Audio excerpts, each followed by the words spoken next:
Welcome to Nothing Is Real, a podcast about the Beatles. Everybody thinks they know the Beatles, but how much do we really know?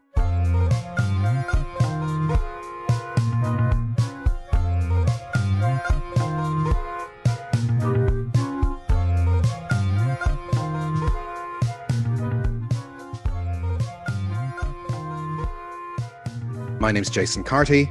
My name's Stephen Cockcroft. And we're live on tape from Dublin and Belfast. The album Ram came out in May 1971, the only album from Paul and Linda McCartney. It was number one in the UK. It gave us a number one single in the US, sold to platinum status in various territories, yet it somehow received a poor reception from the critics at the time, most pointedly from the other three Beatles. However, in the intervening 50 years, the critical tide has turned and it's now very much a beloved McCartney album, if not the best McCartney album. I mean, McCartney and McCartney album. McCartney and McCartney album. Yeah. Yes.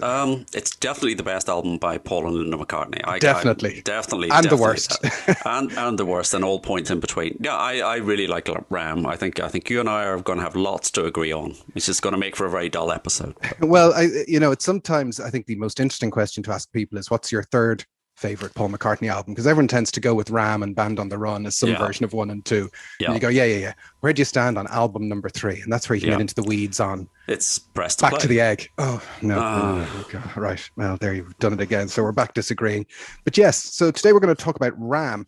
And it is a beloved album. It is hitting a 50th anniversary at the time that we talk. And what we're going to do is kind of talk about the album and how it's made itself, but also some of the events that were happening leading up to and around the time of its creation.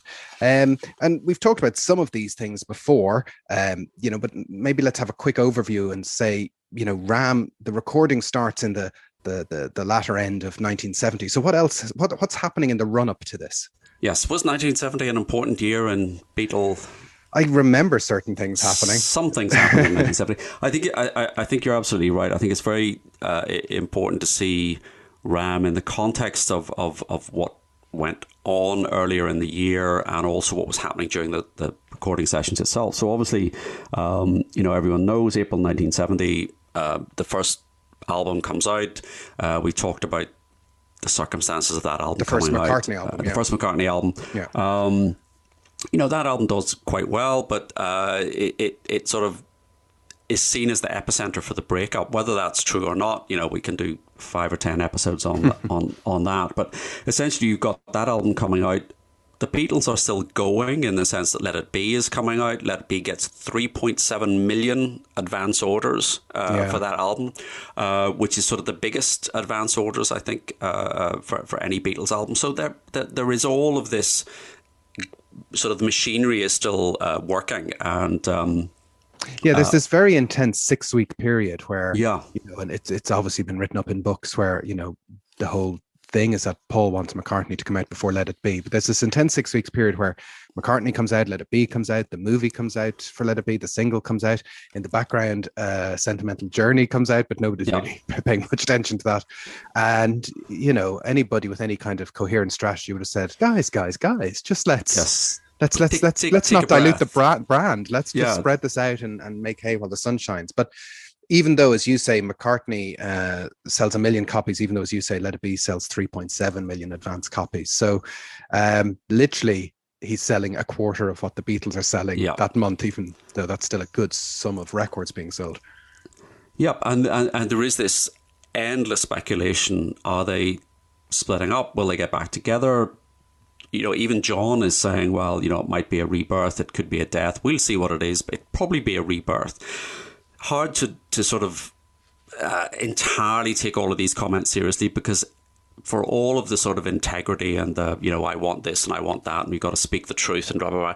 Everybody has an eye on the bottom line. And Klein in particular is sort of, the Beatles will keep going. Nobody really knows what's happening there in the press, and there's just this endless speculation. John and Yoko sort of absent themselves and go off on their primal scream therapy. Yeah. And if we remember, prior to the McCartney album coming out, Paul has effectively disappeared from public view. So he's sort of almost been in hiding for a few months. He's not going to Apple meetings. He's not giving press interviews.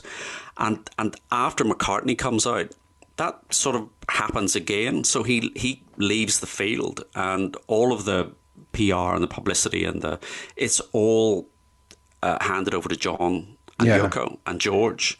Everybody else is commenting, but he's not commenting on anything. He's just lying low again. And it's, and kind of in our last season, we did episodes on the McCartney album, the Plastic Ono Band album, and the All Things Must Pass album, the three big albums of 1970. And so McCartney comes out first. And in some ways, it's like that maxim, if you're in a negotiation, the first person to name their price can lose. Yeah. And Paul kind of names his price or shows his hand first with the McCartney album, which means that everything else can be seen as a reaction to that or as a filter to that. So, he's kind of plays his hand, and then he, as you say, he disappears. He's not really making his case for anything. No, I think that has repercussions that last certainly for the next couple of years. Because, I think it lasts to this day almost. Yeah. He's just left the field clear for everybody else to put their interpretation on what their spin on what's happened and what is happening around them. So the summer of 1970, John and Yoko are primal screaming, and that sort of, eventually, they're moving towards recording the Plastic Ono Band. Ringo is recording Boku of Blues in the summer of 1970, his second album of the year, and there's a bit of it starts to get lit. The paper starts to get lit for the lawsuits that are coming down the tracks. Yes, so in the background, the business dealings are still there, and without giving a 2-hour lecture on the legal issues, but essentially Paul wants to extract himself from the partnership that is the Beatles. So there's a legal a series of legal agreements which are keeping the four of them together. They've essentially agreed that all of their group and individual earnings will be funneled into Apple, and then they each draw money out of that. And Paul is on record around this time or towards the end of the year saying, I'm very happy to be in partnership with these guys as friends. But in terms of creating music, in terms of the business, I just want them to give me my little bit in an envelope, and I'll walk away from that. Yeah. The difficulty is there's just this absolute tangled web of legal agreements keeping them together. And so in the background, Paul's legal team are trying to work out how best to unstitch these legal agreements in order that their client can walk away. Alan Klein is running interference in the background. John and George have given their backing to Klein, but George in particular is sort of saying, I don't see any reason why we can't get back together again, and the Beatles will continue to keep working, and it would be great. And each one is putting a different spin on it, but the bottom line here is the legal team, Paul's legal team, are trying to unpick this web of legal agreement. And as the summer progresses, George is working on All Things Must Pass, and his mother sadly dies in June 1970. But then towards the end of August, there's a really interesting letter published from Paul in Melody Maker, which, for all the kind of niceties of, maybe we will, maybe we won't, maybe there's a new phase Beatles album or whatever, there's a new, we'll see what kind of rebirth happens. Paul, as if he hasn't done enough in his press release from April saying no, puts this letter called the Limping Dog letter into the Melody Maker. Yeah, so this is at the end of August, and you have a sense of it from this that Paul is fed up with the story, just things are circling the drain. And so he writes, in order to put out of its misery the limping dog of a news story which has been dragging itself across your pages for the past year, my answer to the question, will the Beatles get together again, is no. So he's drawing a line at that point. We're not going to be recording again. The misery of the limping dog. A dog, you could say, that might have 3 legs. I see what you did there. See what Paul did there. Yeah, exactly. Well, that's obviously maybe how his mind is working at that point. Yeah. And, that letter comes out at the end of August 1970, and it is at that point 12 months have passed since the four of them have stood together in a room making music. And in the Beatle universe, obviously, a year is an eternity. Huge, yes. So they've had these, 7 years of recording, and then to have so that's 12.5% of the previous 8 years has been spent apart. I don't know why I'm doing the maths on that. It's all gone a bit countdown. So then in September, John is doing the Plastic Ono Band sessions. We don't really know, I guess, what Paul might have known about what the others were doing at the time. Did he know John was recording an album in September? Did he know All Things Must Pass was coming down the pipe? You kind of think that some Apple meetings might have flagged these potential projects, but then he wasn't really engaging. He's not really engaging, but these sessions are being talked about in the press, in the music press. You know, so Rolling Stone had run an article saying, you know, John Lennon has 20 songs ready to go. He's going to be recording an album. So you do get a sense throughout this period that Paul is reading the music press. You know, he's that's where he's getting his information from. I don't know how much contact he still has with the Apple insiders. You know, Apple has effectively been gutted by Klein. Yeah. So all of the people that used to work there, you know, you had Paul's people, John's people, etc. I get a sense that Paul is mostly getting his information from the music press and presumably from his legal team as well. So this leads to October 1970, and this is when Ram starts to come into existence. And obviously Paul's been kind of lying low, as we say, for the summer, and he's amassing songs, he's writing. I'm guessing he's on the farm, he's enjoying his family life to some degree and thinking about his legal options. But in terms of getting back to work, it's the recording sessions start in October 1970, and the recording of Ram kind of happens in chunks, doesn't it? It does. So they Paul and Linda sail in a very leisurely fashion. There was a lot of that in the 70s. Bowie used to sail to New York all the time as well. And yeah, why not, I suppose? Well, we can check the petty cash. Can we do that? Can we? Well, no. Even if we could, we couldn't. We couldn't.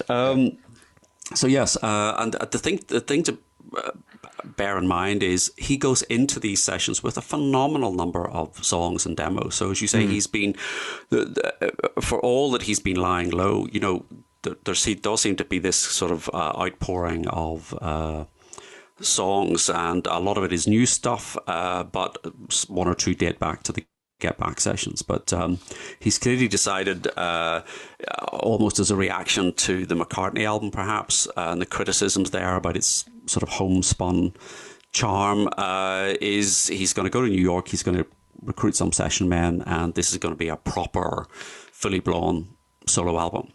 Yeah, and as we'll see, you know, some of these songs obviously are for Ram. Some of them end up in Red Rose Speedway. Some of them end up in various different places, including Flaming Pie in 1997. So there's a long tail to all of the work that happens. And there's three main batches of sessions. There's the core sessions in New York in October, November 70.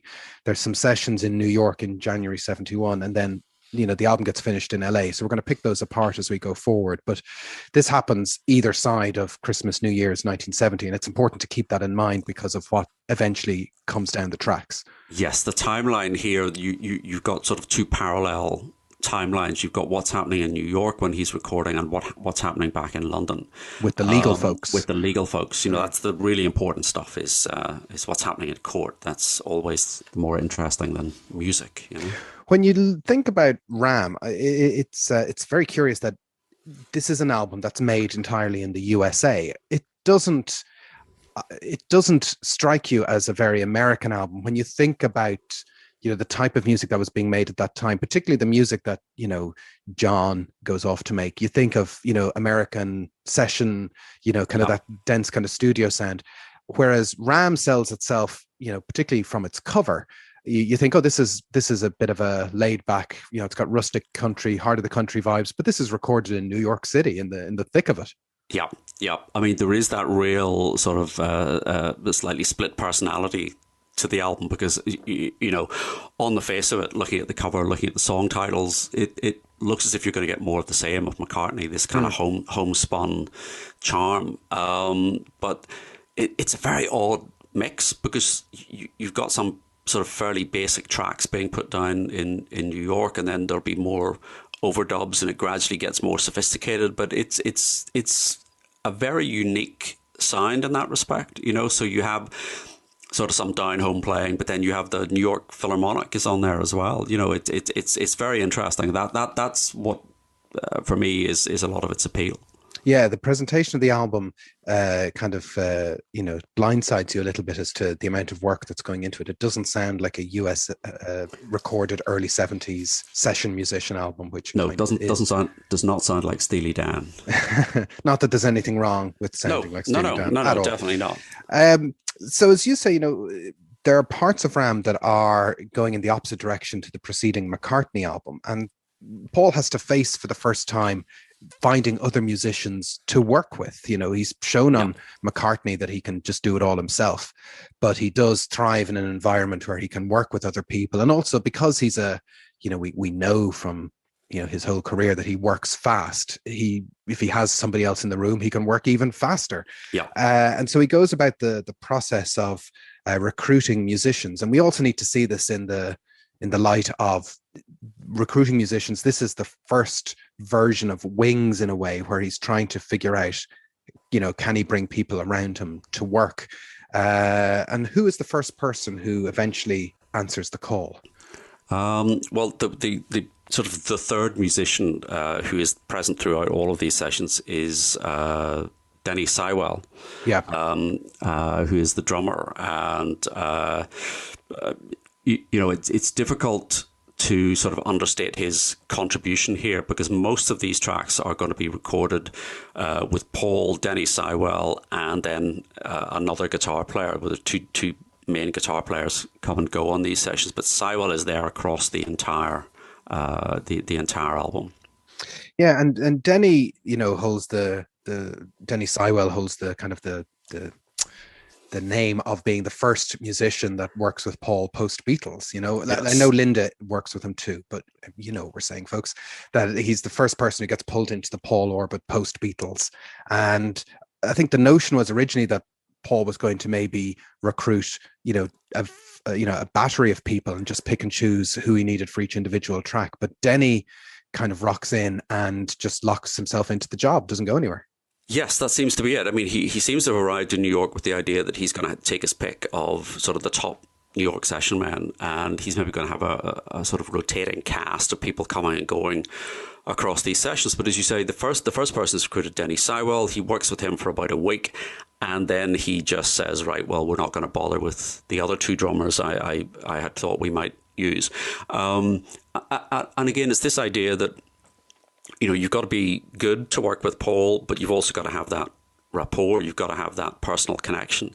And it's very clear from the beginning that he and Denny Sywell and Linda and Denny Sywell just hit it off.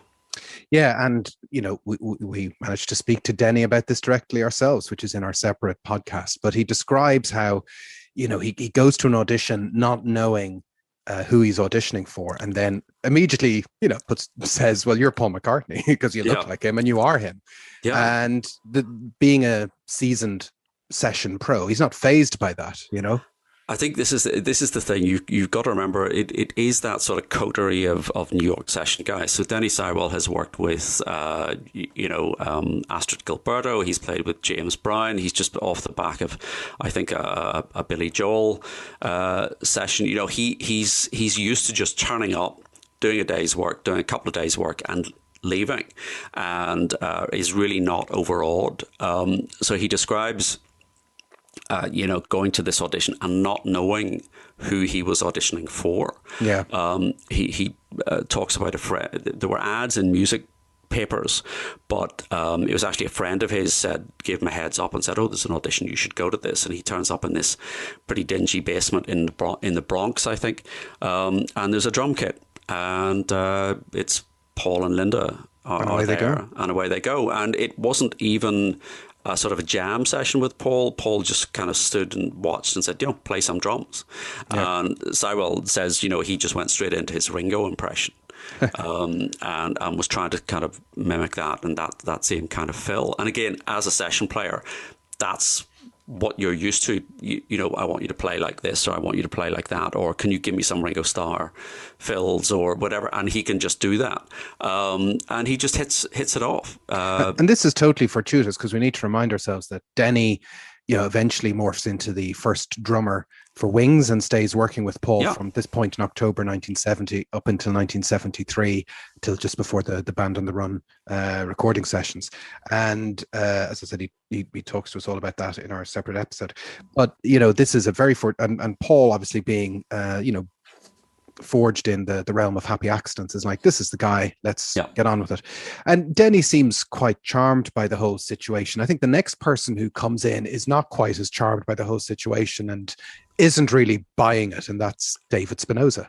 David Spinoza, yeah. And what was his problem, Stephen? Why wouldn't he? Well, again, he's another top New York session player, and he has a very different take on the whole sessions, because one of the things that Danny Sywell says is, you know, Paul never told me what to play. He just absolutely gave me the freedom, you know, to come up with you know, my part in the song. Spinoza is sort of saying, well, one, he turns up. Linda has called him pretending to be Paul McCartney's secretary, as you would. So he comes along. Spinoza is not impressed. He's jamming with Paul, and what he says is, you know, I'm meeting Paul McCartney and he played this basic rock and roll, this kind of ching, ching, ching. It was very embarrassing. Paul had to sing every note or hit it on his guitar. He couldn't even name what the chord was. He used to call it, this particular chord, the pretty chord. And what he says is the whole album was done in the same format as the McCartney album, only we played the parts for him. There was no freedom. We were told exactly what to play. So very different experience. And you wonder, is that just because Paul is more confident as a guitar player than a drummer? He can hear, you know, we talked before about Paul hears records, you know, he can hear the whole arrangement in his head. So here he's got a top guitar player and he just says, right, I want you to play this, or I want you to play that. And also this idea that as a session player, you've got to be able to read music, you've got to be able to sort of follow charts. Paul doesn't have any of that. So there's that basic vocabulary. They're not speaking the same language in the studio. And it just doesn't suit Spinoza, really, that Paul expects him to kind of be on call for the next block of weeks and not do any more sessions or make any more money. And he just really is, Spinoza seems to be just all about the work. Yes, all about the work and all about the money. So you forget these session guys are working very lucrative gigs. Paul is coming along and saying, right, I want you from 9 in the morning until 6 in the evening. And Denny Sywell mentions that they would all turn up at 9 and Paul would turn up at 10 or half 10, but they all had to be there from 9. So there's that aspect of it. Plus, you know, they can kind of go into a studio for an hour, record a jingle, make some cash. So what happens is Spinoza realizes that things start to wind down sort of at 3 or 4 in the afternoon. So he starts booking other gigs. And one day, you know, the 4 o'clock date, the clock is ticking and he says to Paul, do you mind if I go? And according to Danny Sywell, Paul just thought, right, well, that's not what we agreed. So suddenly, Spinoza is out and another guitar player, Hugh McCracken, is in. Yeah, Paul doesn't want the friction of having to deal with any of that, so he just hands him off. I have to say, did not do Spinoza's career any harm at all. Well, he goes off and works with some other well-known people such as John Lennon and Ringo Starr. And Yoko. He was Yoko's band leader for a while. But so he, and again, I think we've talked about this, where Spinoza's quite nervous working with John. This is around the Mind Games period, because he knows John and Paul, all that very public friction, and he eventually tells Lennon, and thinking, you know, this might be a problem, and John says Paul knows how to pick good people. Yeah, he's happy about that, and all is well. All is well. I think we talked about that in our 1974 episode, so go and check that out. And he also appears on Ringo the Fourth, Ringo's 1977 album, which is a highlight. But classic. the man who does last longer on guitar is Hugh McCracken, who was originally, I think, wanted before Spinoza, but he was otherwise busy down in Florida working with Aretha Franklin. So so as you do, you know, that can happen, can't it? So once Spinoza leaves, Linda kind of taps Hugh McCracken again. I'm very amused by this notion that Linda's doing the phone calls and is kind of running is getting all the thankless jobs, you know. Well, this comes out a couple of times where in that early series is, Paul doesn't really like friction. Linda's a, New York City girl, and she doesn't mind taking on the dirty job sometimes, so if somebody has to be spoken to, Paul seems to delegate that to her. But Linda, people who you see talking about her says she was a very, inclusive person who was able to bring people along, which is a very good skill to have. Other people, so we've got Hugh McCracken on guitar, and other people involved in the session are, and it's hard to believe these names aren't made up, but Dixon Van Winkle and Eric Wangberg. These are straight out of Central Casting names. And Eric is also known as Eric the Norwegian, who gets a lot of credit for mixing and the general sound. And engineer, of the record. He does. And somebody, Dixon Van Winkle, and you see that name appear on some of the mixes on the RAM archive box. You do. Because I always thought that was just a made up name, or some like a Thrillington type name. Like a Thrillington type name. Yeah. But after they did the sort of Studio B Columbia work, they moved to Phil Ramone's studio. Yeah. And Dixon Van Winkle was a setup guy there who sort of could deal with the orchestrations and that type of thing. So he's involved. He's involved. And aren't we forgetting somebody very important in this band makeup? We are. Linda. This is an album by Paul and Linda McCartney.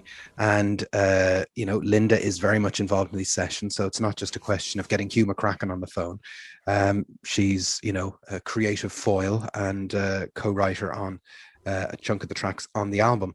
And, Linda, casts a huge shadow on all of Paul's life. And we haven't really talked about her much on the show.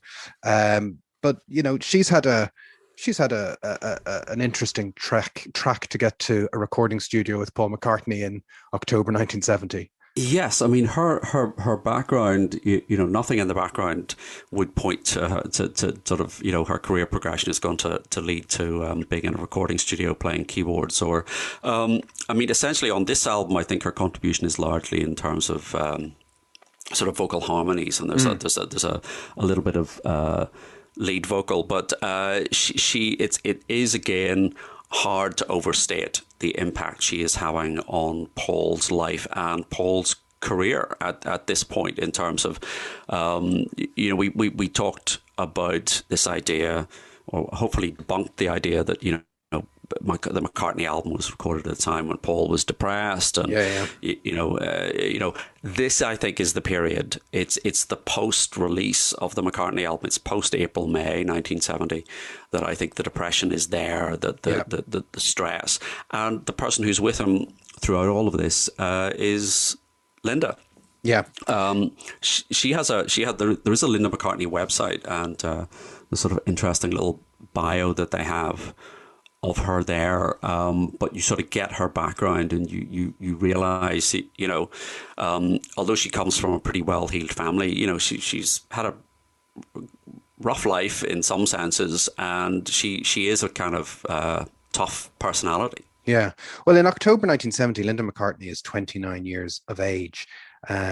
She, as you say, she was born in New York. Her father, Leopold Weil Epstein, interestingly enough, was born in 1910 to Russian Jew immigrants, and his parents were Louis and Stella Epstein, so that's where the name Stella comes from. Yeah. But he changed his name due to anti-Semitism reasons to Lee Eastman, and Lee Eastman is playing a huge role in Paul's affairs at this point in time.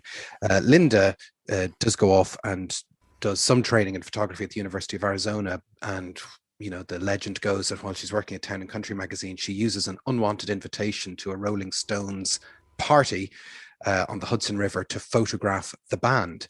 And when you look at the story, her success in the realm of photography and happens actually quite quickly. It's one of those classic 60s stories about just being in the right place at the right time. And even this idea, supposedly she took 2 lessons, 2 photography lessons. Yeah. She's studying to be an art major, is her art history is her subject. Takes a couple of photography lessons, and she parlays this into an incredibly successful career. And it is, I think, largely overlooked just how successful she was as a photographer, particularly as a sort of rock photographer. So she starts off photographing the Rolling Stones. And if you look at any of the books that she's published, any of her work, you can see she was just present at so many key points. You know, we can talk about she was there at the Sgt. Pepper launch party, but she photographed Eric Clapton in 1968, makes the front cover of Rolling Stone, the first female photographer to have a photograph on the cover of Rolling Stone. So she's incredibly successful. You know, there's a lot of disparaging comments come later about, oh, it's because she's Mrs McCartney, etc., etc. But she was already forging a career in photography before she ever met Paul. Yeah, she's taking great pictures of the Beatles back in May '67, and that's when she first kind of enters Paul's universe. But it's really about another, 15 or 18 months before she becomes his other half towards the end of 1968. But yeah, as you say, she has pictures on the cover of Rolling Stone. She has, she's taking pictures for Jimi Hendrix albums and all the rest. And you kind of have to imagine sometimes when we look at that old footage of the Beatles, the kind of the reporters and all those press conferences that they do, it's all very stilted, like, I say, well, what do you think about such a thing and all the rest? And then you kind of have this glamorous American, I guess she had a socialite kind of thing about her, which is kind of, finagling her way into these situations. She must have stood out, taking these great photos, getting people's attention. Exactly. And then suddenly they have an in-house photographer. Yeah. So, from sort of 68 on, a lot of those iconic photographs that you have of the Beatles are Linda McCartney photographs. Yeah, if you look at the Beatles box sets that have come out in the last few years, every photo that happens to be a Linda one has a big Linda credit in the corner, which is obviously one of Paul's stipulations for using them in the Beatle box sets. But yeah, as we spoke, she was there for the Ballad of John and Yoko picture. She's taken those great pictures of the Beatles getting ready to cross at Abbey Road, which nobody else would have thought about. We've a lot to, and all the Paul McCartney reissues are full of fantastic Linda photos. So we're very lucky that she was documenting all of these things. But then, as Mrs McCartney, you've got to learn how to play the piano. Well, that's the thing, and there's one quote here which comes from Paul in 1981, which is Paul says, "Linda as a musician is easy because she'll do what you want, and she's not much of a creator." That's very nice. Lovely. That's lovely. That's a lovely thing to say. Very, very touching. Thanks, Paul. But it's a thankless task, a thankless position she's in. It is, and I mean, she got a lot of criticism over the years, but she is quite open about it on the website that I talked about. She says after receiving credits on Paul's solo album Ram, so even her own website is acknowledging, this is a Paul solo album, and she says, there was a lot of things said about me that were true. I did sing out of tune. I couldn't play the piano. There's a great story that her piano teacher gave up. She was sent, Paul said, go and take some lessons. And the teacher just, who lived in Cavendish Avenue, sort of across the road, said, I can't teach you anything. You don't even know your left from right. So particularly during the Ram sessions, I think her contribution here is she's obviously helping him as a foil, as a kind of sounding board for writing songs and lyrics and things like that. But she's just there being supportive, and that's her role, and she accepts that role. And she rather reluctantly goes on the road with the band eventually with Wings, because she knows Paul needs her there. And I think the other musicians in the band accept that's what she brings to the situation. And you think back to that time, 70, 71, Yoko and Linda are getting an awful lot of opprobrium and in the press and elsewhere, and even from, well-minded fans, but saying, they are the reason that the Beatles broke up, that, it is their fault. And if you put Yoko and Linda side by side for a second, I think Linda probably even had it worse, because I think people felt, well, Yoko, we just don't understand this situation here. And okay, it's avant-garde and it's, open inverted commas, weird. And John is just kind of, will do what he wants and he'll plug into the weird. And that's kind of the vibe that John was at the minute. With Linda, I think she had it harder because people, Linda wasn't labeling herself as an artist, which gave you a scope to perceive Yoko in. I think Linda had it harder because people just felt, you shouldn't be there. You're not as musically talented as your husband. Get out of town. And that they were missing the point. I think that's right. I think that's absolutely right. And the other thing is, John wasn't touring. Yoko was after sort of sometime in New York City. She's doing her own albums. So in a sense, Yoko is seen as a replacement by the fans for Cynthia. But Linda is seen as a replacement for John, or as a replacement for them. Yeah, for the fans themselves. Yes, that too.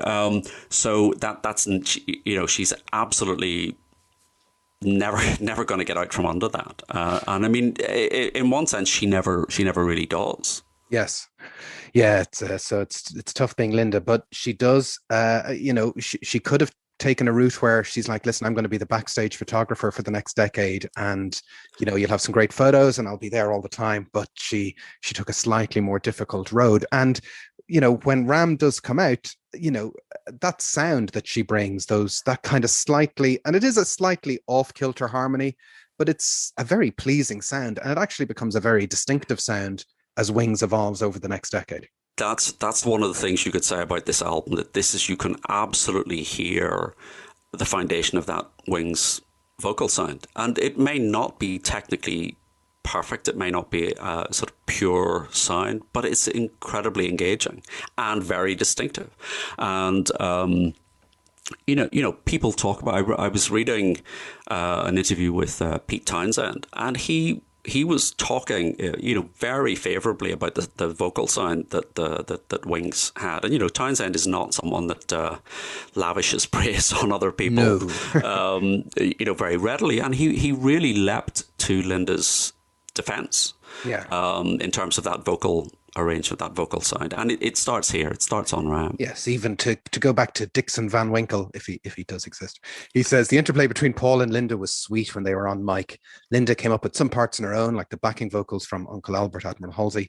That consisted of the two of them. But when she needed a hand, Paul was great with her. So, the team is all ready to go, and all they have to do now is record and make Ram. And we're going to talk about that after this break. End of part one. Intermission. End of intermission. Part two. Welcome back.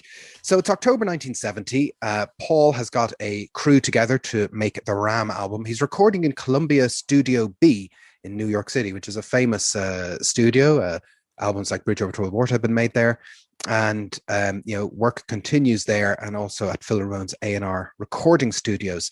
And just as a reminder, there's, if October 1970, what's going on in Beatleland, Stephen? Oh, well, the most important thing that's happening is that Ringo is back on the Cilla Black show.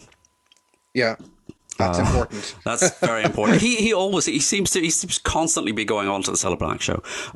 But he has recorded the Buku's of Blues album in 2 days. That's the way to record an album. And he's about to release a single. John is recording Plastic Ono Band. He is turning 30. And we talked about his 30th birthday and his dad turning up, and his dad it's Johnny's birthday. It's Johnny's birthday. Janis Joplin sending a posthumous message. George is finishing up and mixing All Things Must Pass. So there's sort of two big albums in progress. Ringo is still there. He's got on UK TV, so there's a profile there. Meanwhile, Paul is squirreled away in New York, recording his next masterpiece. Yeah, so we sometimes think because Ram comes out after Plastic Ono Band and All Things Must Pass that they were recorded after them, but they're not. And so keep that in mind. And what we're going to do is we're going to kind of walk through the songs roughly in the order that we think they are recorded. And something we've talked about once or twice before is how the Beatles, when they were working, they rarely had a surplus of songs, except maybe when they came back from India. And, they were kind of recording with whatever was floating to the top of the song tank at that time. Yeah. Paul arrives and he's got a ton of songs. And he obviously has spent that summer not just writing songs, but what we'll see is there are certain songs, like little fragments that go back to January 69, Get Back, Let It Be time, where he's formulating all of these things into proper songs. He's got a big bucket of about 29 songs. Yes, so I mean, if you think we had 30 songs on the White Album, so when they came back from India, they had around 30 songs. He goes into these sessions with 29 songs and demos that he's going to work on, and there's a lot is recorded here as well that doesn't make the album that will turn up. These sessions the actual recordings from these sessions will turn up on subsequent Wings album. And what is worth remembering is that these are all recorded quickly as basic sessions. So Paul is either on a guitar or a piano. Yeah. Denny Sywell is on a set of drums. One of the guitarists is there, either Spinoza or McCracken, playing a guitar as well. Paul, as Denny Sywell says, was never playing bass with him while he was playing drums. No, that was a fascinating thing to think that, at no point you think, bass and drums, that's your kind of classic rhythm section. You lock that in, and you would think that would be what you would do first. Then you would build your song on top of that. And I just think this goes all the way back to Sgt. Pepper, when Paul was, maybe doing a basic track on bass and then wiping it and putting something very creative over the top of it. And I just thought that was fascinating to think that when these sessions end, what Paul is left with are these very basic takes that he's then going to embellish with the orchestrations and vocals. And it is nice to think that there's a basic takes version of Ram out there somewhere. If only they'd released a box set. If only they'd released a box set, that would be great. We think Monkberry Moon Delight might have been the thing that was done as a first pass just to get everybody warmed up, even though that's not the version that ended up on the album. Yes, there's that Luca Paresi book, which is a very detailed run through all the sessions, and he references the fact that this was the song that was used to get the sound in the room, that it was Paul on piano and Denny Sywell. But it does seem to have been completely remade. Spinoza, for example, is very adamant that it's not him on guitar, so it must have been McCracken, so it must have been done later in the beginning of November when McCracken came in. But yeah, this is Monkberry Moon Delight. I have to say, this is one of my favourite songs. I have no idea what it's about, but it's a fantastic song. Is it about, every one of these songs you have to put through the filter of, is it about the Beatles breaking up? Yeah. Is it about the Beatles breaking up? I think it is. I think it is about the Beatles breaking up. It is really tempting at almost compulsory to play amateur psychologist at this point, but it does seem to me that it's such a ferocious kind of vocal take, and the lyrics seem to be nonsensical, but if you start breaking them down and looking at them, it could be about somebody having a breakdown. It could be somebody under pressure. It's Paul's version of Primal Scream, I think. Yeah, there's a couple of scream and rocking out moments that he has on these recording sessions. This is a song I wish he would do live. Yeah, can he still hit that amount of screaming though? Wow. It's hard to know. The first proper big track that they do record is Another Day, which everyone should know from being the first solo Paul McCartney single, which will come out in February 1971. And this is what Denny Sywell remembers as the first song they recorded. And Another Day is credited as a Paul and Linda McCartney co-write. Yes, that causes, but which, well, you seem cynical. You seem to find that hard to believe. There is some charming sound footage of Paul playing some of the elements of this song in January 1969 during the Get Back sessions. Yes, so it goes all the way back. It goes all the way back to January 1969. So this is a song, or a fragment of a song, that's been kicking around since then. I mean, I can certainly see that Linda could have had input into the lyrics and the so sad sections and all that kind of stuff, sections, and certainly the harmonies and things like that. In any other context, particularly in the Beatles context, that wouldn't get you a writing credit on a Lennon-McCartney song. It would get, Lennon got writing credits for less on McCartney songs during the Lennon-McCartney years. But George didn't get any credit for more on certain Lennon-McCartney songs. So. But this credit is particularly contentious because this leads to problems. It does. So this is what, again, if we think about what's going on at this time, and it's part of the we've had disputes with Northern songs.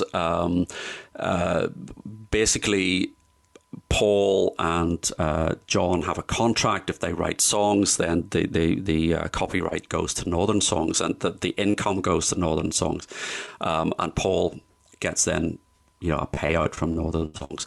But if he writes with someone else, then 50% of the copyright and 50% of the royalties will go straight into that other person's pocket. So if you write this song with your wife, Linda's going to get 50%. Yeah. And at this time, Paul has said in interviews, we didn't have any money.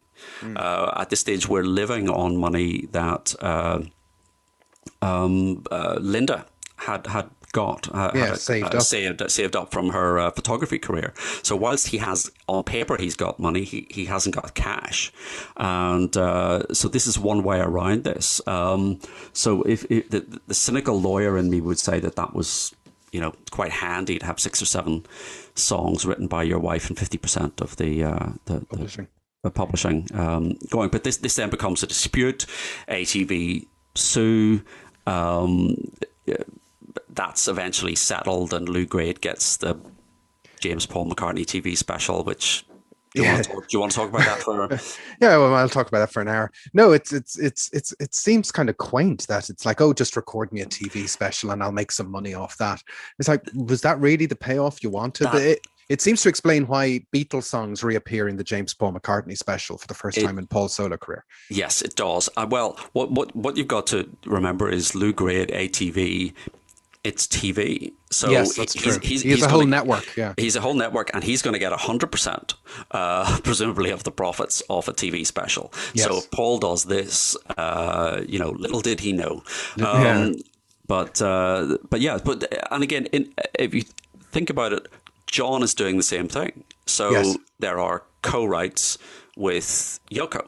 And, he'll have the same problems. I think we touched on one of the Christmas episodes about Happy Christmas, War is Over. There's an issue there with the credits. So it's a nice device. It's a financial device. Yeah, so the fact that it's recorded early on in the sessions, maybe Paul had notions that Another Day would be a single or a standalone single. It doesn't end up on the Ram album. And it kind of feels... It doesn't feel like it has the complete sound of the Ram album either. No, to me it sounds completely different. It sounds completely different. It's Ram has a kind of rougher quality or a kind of sandpapery sound to it, if that makes sense. This is a very smooth production, a very kind of sophisticated sound. Given that it's Paul, it's 3 people basically. Yeah, Another Day is a great song. I think when I first heard it as a kid, I didn't totally appreciate the ennui that is happening through the song, the kind of the desperateness. I thought, why is he just singing a song about a woman washing her hair? And then, after a few years, you kind of go, oh, I get it now. There are some great lines, in the office where the paper grows. And it is Denny Sywell recalls sort of hearing it for the first time with Spinoza and kind of going, okay, yeah. You can kind of hear where this is going. It's got a weird little kind of time signature thing where it drops. It's not quite 3/4, but it drops from 4/4 into a sort of odd time signature. And then the lyric, and Danny Sywell called it Eleanor Rigby in New York City. Yeah, it has that vibe. Although he didn't, when we put that to him, he didn't remember saying that. But he took credit all the same, which I would too. He took credit all the time, Let's barrel through a few more songs. The next track that he records is called A Dog Is Here, which is actually the original title of Three Legs. Let's put it through the Is It About the Beatles filter? Is it about the Beatles? Yes, I think it probably does do, particularly as that letter in the Melody Maker would make you think that this is what was on his mind. Yes, I mean, it seems to me that you could see him writing that letter. Let's put this limping dog of a story, and then suddenly thinking, oh, limping dog, and he writes the song. So I would be prepared to bet all of your Nothing Is Real salary on the fact that Three Legs and the Melody Maker letter were written on the same day. Yeah, that would make sense. If we ever speak to Paul, we can ask him that. But obviously Three Legs is a great song. Next up, he on the same day he records Eat at Home, which is not about the Beatles. What is it about?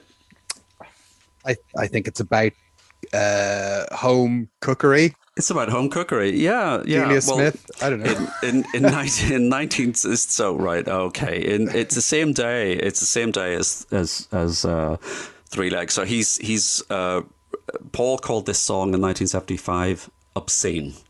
So I think we can say this song is well. Obscene. Let's say it was obscene. It was a single in Europe. It got to number 15 in Italy, and you think, well, of course it did. It's about sex and sleeping and eating. What? Oh gosh, my goodness! Cover your ears, children. Go and listen to it again. But again, the idea here is they're just going to do a song a day. Yeah, and here they managed to get two songs pretty much done on the same time. Next track up is Get on the Right Thing, which of course doesn't appear on RAM, eventually appears on Red Rose Speedway. And when you listen to Get on the Right Thing with the knowledge that it's from these sessions, you're like, yeah, that is definitely could have gone straight onto RAM. Yes, absolutely. It's one of the songs on Red Rose Speedway that I know you're a big fan, but of the double Red Rose Speedway. Of the double Red Rose Speedway, I do like this song a lot. And yes, it's absolutely RAM. Fantastic. Fingerprints. Ramtastic. Hoof prints. But the next track that's recorded is Mighty, and it's The Backseat of My Car. Yes. The song that eventually closes the album. And again, a song where we have some fragments back in January 69 of him, sitting at a piano when he started his Get Back, Let It Be day. Yeah, where he'd just noodle at the piano and whatever fragments were in his head. So we do have some, we can think about what happens if he had stopped at that point and turned it into a fully fledged Beatles song. There's certainly B-side Abbey Road DNA in this song. Yeah, I was going to say it's got Abbey Road DNA running through it. This is just a fantastic song. And it's again, you got 2 or 3 songs on this album which are little kind of mini suites. The songs have sections. It's not just verse, chorus, middle 8, chorus, verse, outro. It's they're sort of stitched together, and this is one of the most successful, and it's the last song on the album. It couldn't really go anywhere else, because it sort of builds to this through this crescendo. It's very arranged, but at the same time it's a very kind of rough and ready aspect to it as well, and that's what I like about this album. It's that combination of these big kind of lush choral arrangements, these orchestral arrangements, overlayered on top of what seem to be sort of fairly basic takes. Like the outro section is just a jam. Yeah, it's Paul has said in interviews, things like it's just a teenage song. I've never driven to Mexico City, but it's just my imagination, and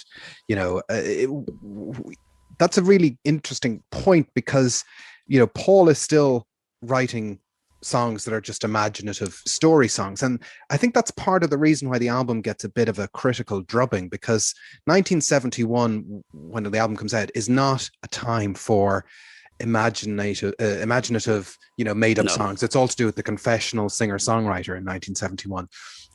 Which is why George and John's albums land the way they land. Yes. But people aren't really in the vibe for a backseat of my car at that time. Like it's released as a single and it doesn't even make the charts. Yes. I mean, it's the first song by the Beatles or any Beatle not to break the top 30 in the UK, which is kind of staggering. Suddenly, to go from having number 1 singles and another day it's a number 2 single, and then suddenly bang, nothing, doesn't even chart. I mean, that must have been an odd one. A blow. I mean, that must have really been a shock to him. But there's a kind of lyrical sophistication to things like All Things Must Pass and Plastic Ono Band and Imagine and but this is just a great song. It's a pop song, and it's a kind of Beach Boys feel to it as well. And that's the other thing. There perhaps you never really see that come through much, I think, in McCartney's work, that overt Beach Boys influence. I mean, he talks about the best song ever written is God Only Knows, and he was a big champion of the Beach Boys, but it doesn't filter through much. You get Back in the USSR, it's a kind of pastiche, but this and another song, Dear Boy, on this album, where you have that vocal arrangement. Yeah, I'm thinking of New has that vocal arrangement at the end. Little breakdown. Yeah.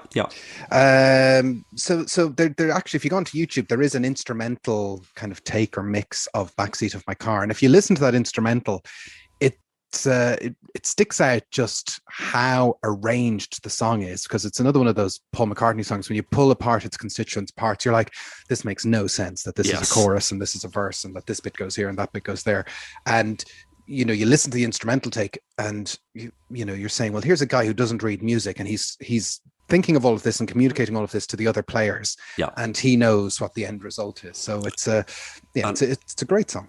And again, that's one of the things that Denny Seiwell mentioned, is that these I assume a lot of these songs are sort of recorded in little bits and then stitched together, but actually he's saying most of them are just the basic take is a run through. He's never played this live, although supposedly it was rehearsed for the 2002-2003 Driving USA tour. That would have been sensational if he had played that. It would have been for you or me. I wonder would there have been people in the audience going, what is this? I don't know. It would have been, I saw him. Would have been a bit tour. polarizing. I saw him on that tour. I'm not sure if I could have contained myself if he had played that.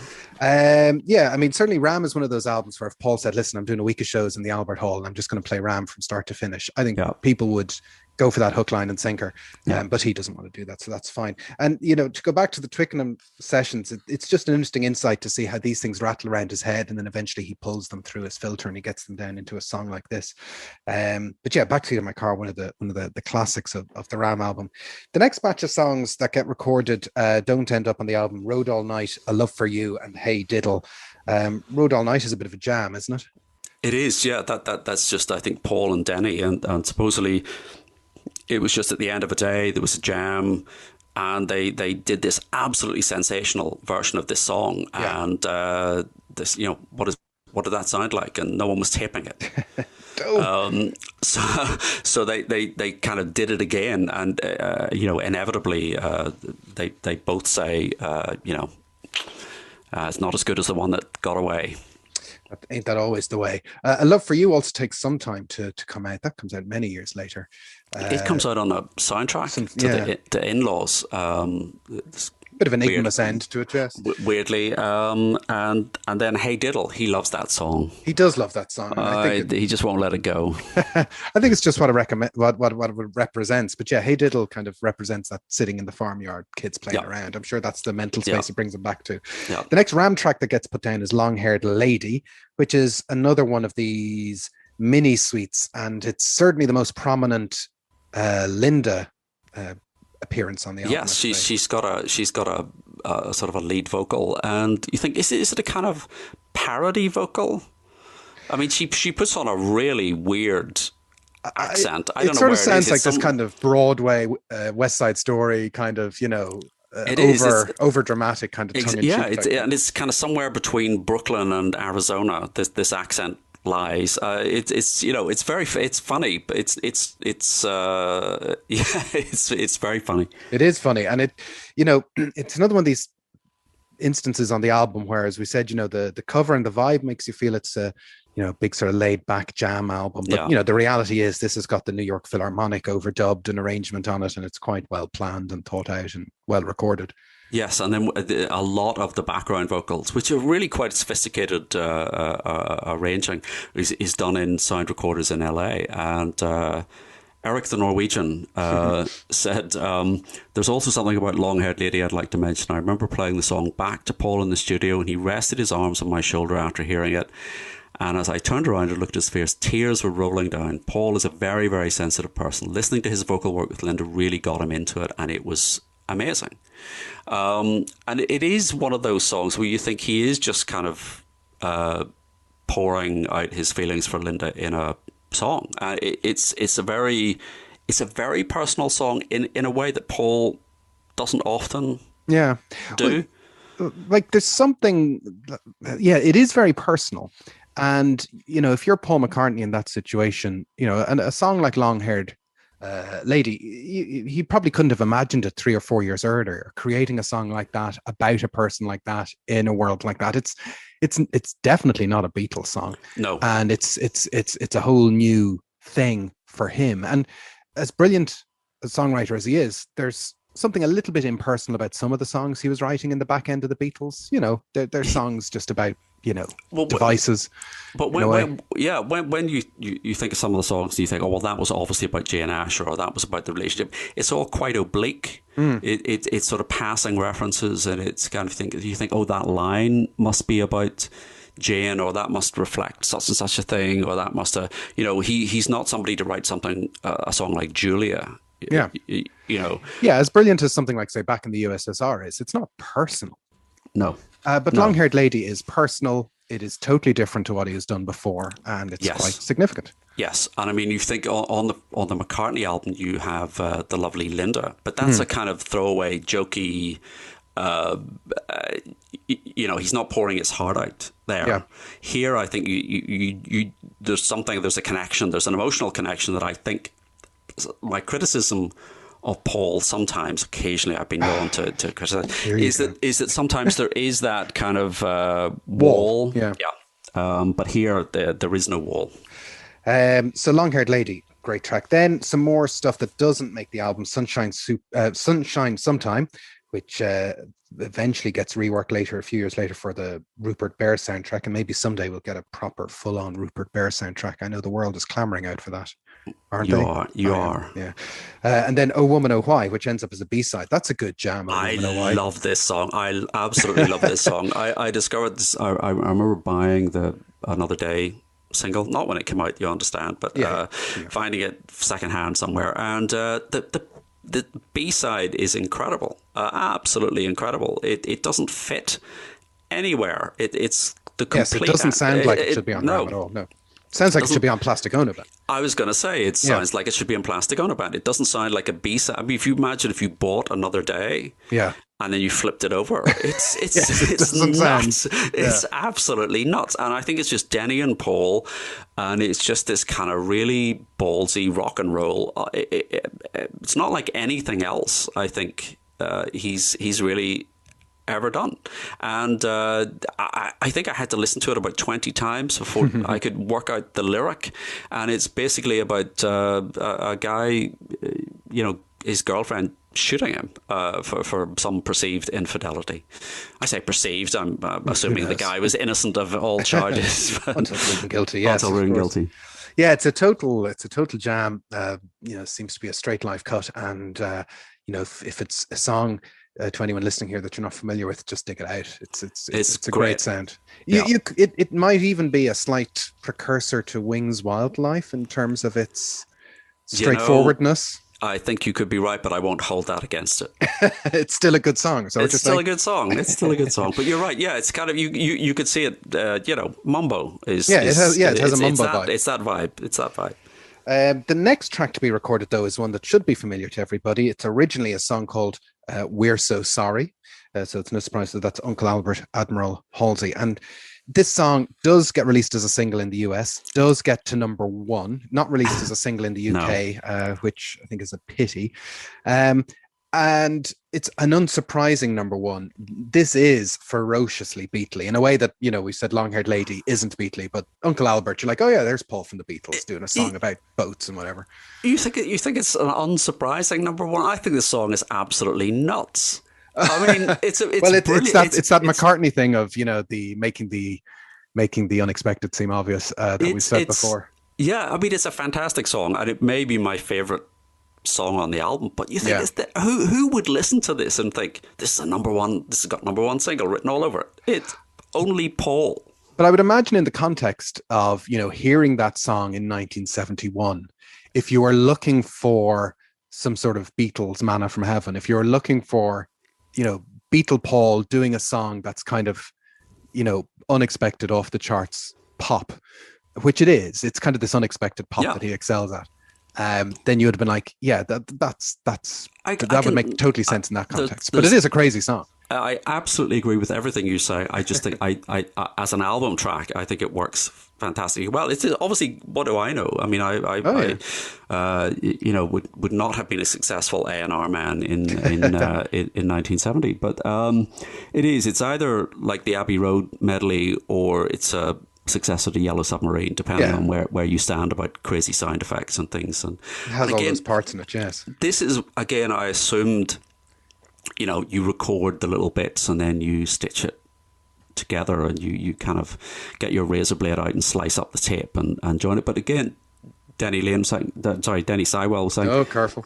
Denny Sywell was saying, yeah, just we just recorded the thing all the way through. And then obviously all the sort of layering on top of that. But it's absolutely great, and it's a kind of template for what he would constantly come back to this type of mini suite. Yes, and it was scored and arranged by George Martin. And was that credited at the time? Did people know that George Martin's hand was in this? Because that adds to the whole Beatliness. The Beatle fairy dust. I don't know. My knowledge is that Paul, that George isn't mentioned on the original. See, if he's certainly not mentioned as an arranger for this track. No, I don't think so. And I think he's playing down the Beatles connection for now. Paul conducted the orchestra. I'm sure that was totally great. Well, supposedly what happened was when the orchestra arrived and the players arrived, etc., the string section, there was no conductor. And, they're just reading off a chart, but off a score. But they said, okay, you go and conduct the orchestra. And he then proceeded to spend 45 minutes getting the orchestra tuned. And, some of the guys in the studio in the control room were like, what is he doing? I said, but fair enough. He got them. And then there's something slightly Beatley about it. He kind of seemed to be able to get them to do something and summon it up. And John is on record as liking this song. Yes, he liked the Hands Across the Water section. For some of the other songs that he felt were a bit against him, he liked that one. He felt it was a bit conciliatory. Hands Across the Water, is that about the Beatles? I think it could be. I don't think it is, though. I think this is just classic Paul writing something. It's like the song reminds me of it in later careers, that track Mr. Bellamy. I often think Mr. Bellamy and Uncle Albert are kind of related. It's this sort of just imaginative person song. You see, Mr. Bellamy, that's a song I think I could easily live without. I like Mr. Bellamy a lot. Yeah.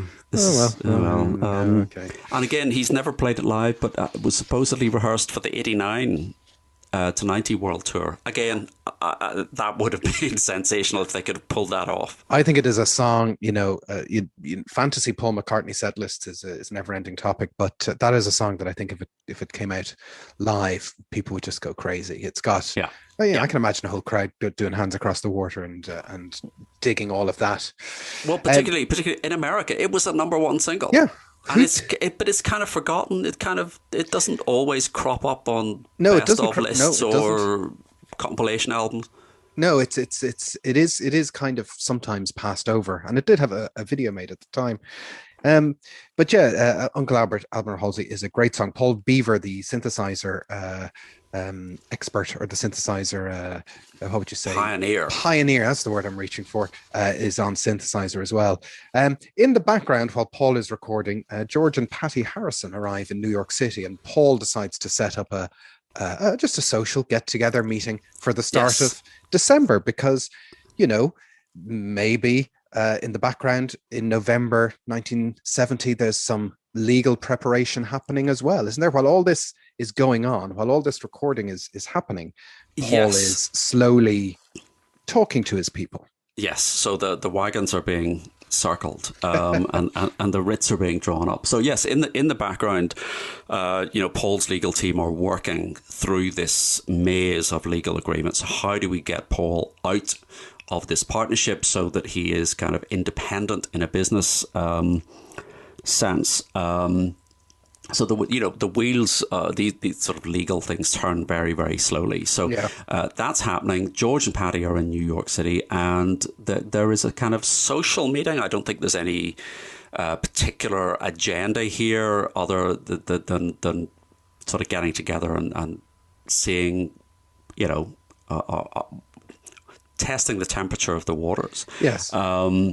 George is probably the one that's been most vocal over the last sort of 8 months about, the Beatles could get back together again and we can do our own stuff and then we can come together. And he does that thing about, a flower is very nice, but a garden is even nicer. And, it would be very selfish of the Beatles not to record. So it's in that context arrangements are being made that they will meet in a few weeks' time. Yeah, and in and around, these tracks being recorded, these final few tracks being recorded, there are papers issued in the High Court on November the 15th seeking the dissolution of the Beatles partnership, which is just part of the legal process. There's still no writs out yet. No, well, what I would say is you issue the papers, but unless someone actually went looking in the court office to find it, the only person who is aware of that is the person who has filed the papers. Yes. So things don't go live until you actually serve the writ. Nobody's paying any attention at this point. I think these days people these things get published online, and people comb the online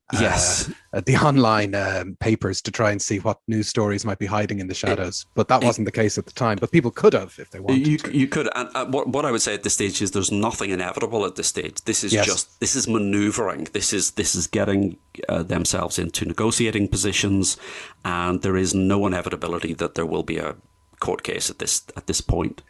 There's still a few more songs to be recorded. Next up, Too Many People, the opening track of the album, initially recorded on the 10th of November 1970 at Columbia Studios in New York. There's some more overdubs in 71. Famously, this is the song where, as I said, it opens the album, and John feels that this is super rude to him and Yoko. This is the song that he refers to on a number of occasions, particularly that line, too many people going underground.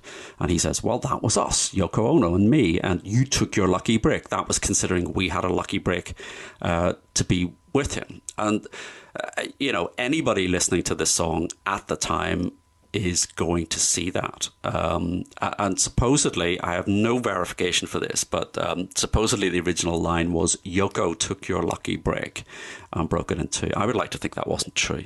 He's not that direct. He's certainly not going to record that and put it out. He might have sung that once on a demo or something, but... And this has been conceded by Paul, that he says, in an interview in '84 for Playboy, because we read it for the articles, he talks about how, there's a tiny reference to John, too many people preaching practices, I think's the line. That's just a little dig at John and Yoko, so he admits it. But what he says is there wasn't anything else that was about them, and then he goes, oh well, there was that you took your lucky break and broke it in two. So and then the backing vocals, don't do this, do that, don't do that.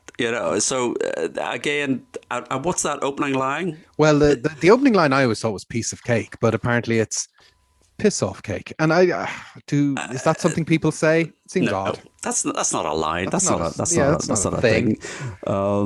But he again said in a Mojo article, I felt John and Yoko were telling everybody what to do. I felt we didn't need to be told what to do. The whole tenor of the Beatles thing had been like, to each his own, freedom. Suddenly it was, you should do this. It was just a bit finger wagging, and I was pissed off with it. So that one got to be a thing about them. It is a song that has made it to his live set lists in 2005 and in 2008, 2009. So he does play it.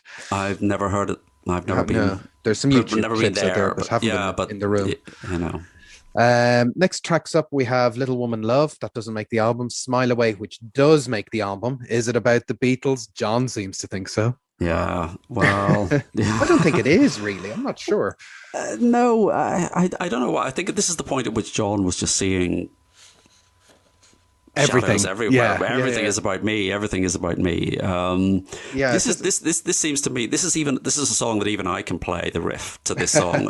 It's just a really basic song.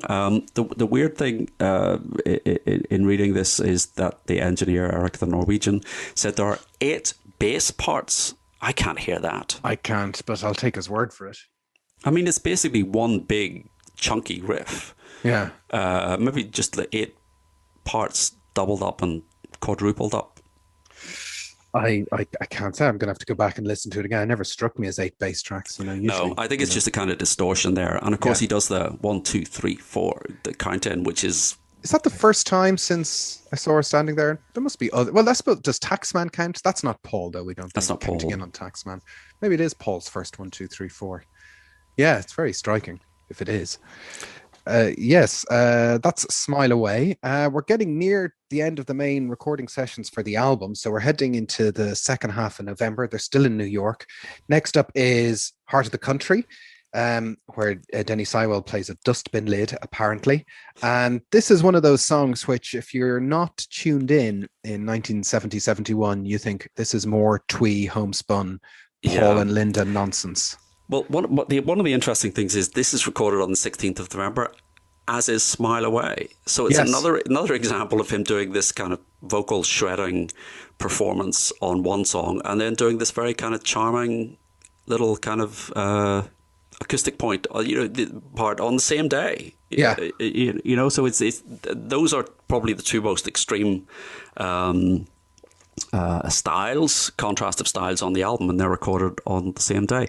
Either this is a kind of little cutesy folk song, or it's just, as you say, a song about sheep and farming, and given that the whole big vibe in the late 60s was getting your head together in the country. Yeah. I don't understand why it's... because you were supposed to get your head together in the country with other men getting stoned, making songs that never ended, as opposed to being with your wife and kids. That was that was the thing. That wasn't cool. Domesticity is not cool. Yeah. Well, it's interesting that John Landau, who wrote the scathing review that we probably come on to, he said this is the album's lowest point. But by 2013, they had changed their mind, which is what Rolling Stone does best. And they're saying this is number 26 in its list of his best ever songs. Well, what people I don't think realized was that a song like Heart of the Country is it's a new style Paul McCartney song, and it's a template that he uses a lot, so Hey Diddle is a bit of the same template.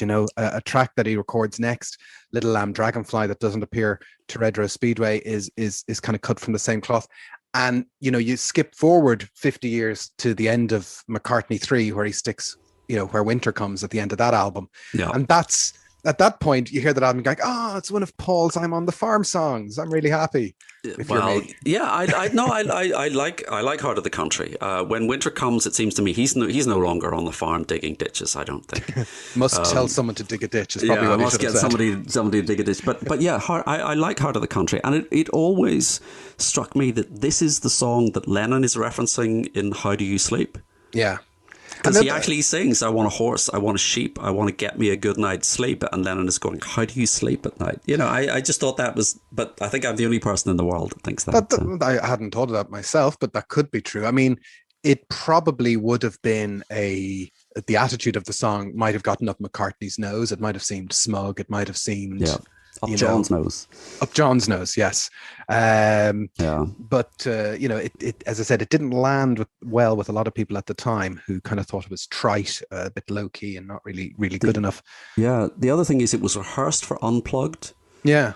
And you think it would be a natural fit for Perfect. Unplugged. But why did he drop that? Was Paul self-conscious about that? Was he sort of thinking, maybe even after all these years, it's a little bit... Well, Unplugged was pulling a lot of songs from, McCartney and that at the time. So, maybe he didn't want to overwhelm people with stuff that wasn't, a top tier hit, So he was just getting the balance right. Because he does, I always remember Unplugged as the song that kind of rehabilitates tracks like Every Night and all that. Yeah. So maybe there was only so many of those songs he could put on that track listing. But it's a song he's hugely attracted to because it got re-recorded in 2013. With Mark Ronson for a commercial voiced by Elvis Costello for Linda McCartney Foods. Yeah. That's a good mix. I mean, it's like somebody spun some wheels there. We'll have Elvis Costello doing an ad for Linda McCartney with Mark. I think what I like about this song is this is his manifesto. Yes. This is as much a manifesto song as John's Power to the People or Imagine or any of those kind of sloganeering things that John is coming out with in 70, 71, 72. This is Paul's personal manifesto. This is who I am, this is where I am, and this is what I'm doing. And yeah, I think it's slightly different feel to anything else on Ram, but no, I'm all for it. But I think that's maybe why it lasts over the years, because it's a manifesto, and you can see as the decades went by how he kept that manifesto, how he evolved into a vegetarian, how he did plug into the natural world. Like we're joking a little bit. He doesn't spend much time on Mull of Kintyre now, but he's still a man who rides his horses and takes a lot of comfort in the space of nature. So I think that makes the song, once you see it through 50 years of how he's lived his life, it feels much more sincere and much more honest and truthful. As we said, the other song he records at that time is Little Lamb Dragonfly, which doesn't turn up until Red Rose Speedway, which we've got a Red Rose Speedway episode where we talk about it, and I Lie Around, which it gets used as a B-side but ends up on the expanded Red Rose Speedway. Yeah, it's a weird song.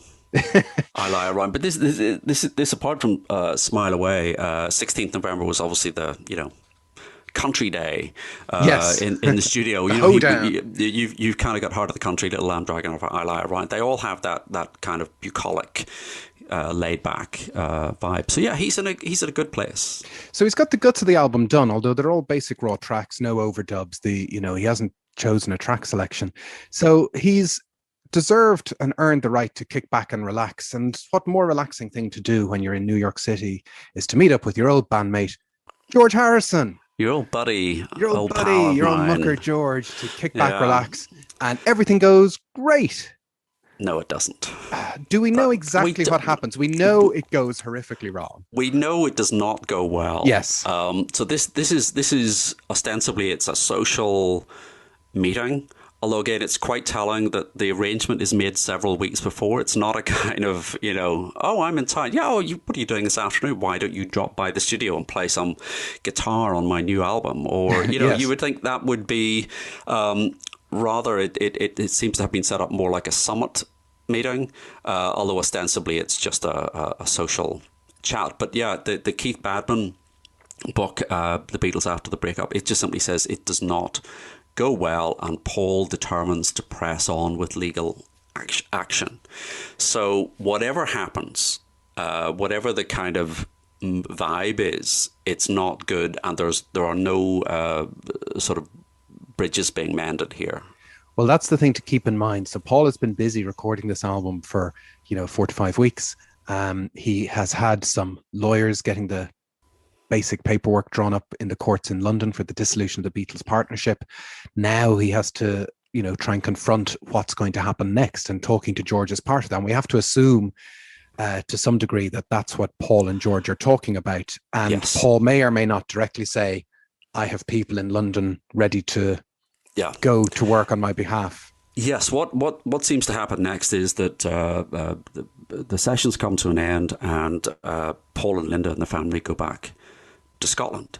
And Paul has talked about that period and said that this is the point at which he decides or realizes the decision has to be made to press ahead with the legal action to actually serve these writs.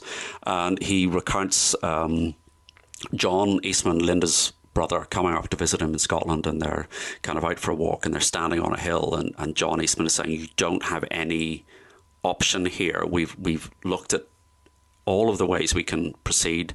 The only way to proceed is to basically sue the other three Beatles. And you wonder, did the combination of John Eastman saying that and a bad meeting with George, there's obviously no sign of an olive branch or no way back. You would think, coming out of that meeting with George, and this is it, standing on a hill in Scotland, he resigns himself to the fact that we're going to have to sue. Yes, and so with Ram in the can, so to speak, he's back in Scotland. He's looking off into the distance, metaphorically and literally, and he kind of just decides to flick the switch, which starts the process of blowing it all up. Yeah, and that's where we're going to leave it, folks. On a cliffhanger. On a cliffhanger. Literal cliffhanger. On a hill hanger. What will happen next? You won't believe what happens next, everyone. And that takes the end of 1970. What do you think happens next, folks? Tune in next week to the very exciting episode of Ram Part 2 on Nothing Is Real. Look, let's talk about this in all the usual places. We're on Twitter @BeatlesPod. We've got the Nothing Is Real Facebook group. Asked to join. Links to everything is on our website, nothingisrealpod.com, where you can get playlists to go with old episodes. You can get YouTube playlists. We've got a YouTube channel you can subscribe to. I can't believe I'm of an age where I say like and subscribe. But you can go onto YouTube and like and subscribe the Nothing Is Real YouTube channel. And we're happy to engage wherever we can be online. But yeah, next week we will continue the story of Ram. But for now, my name's Jason Carty. My name's Stephen Cockcroft. And this has been Nothing Is Real. Thanks for listening.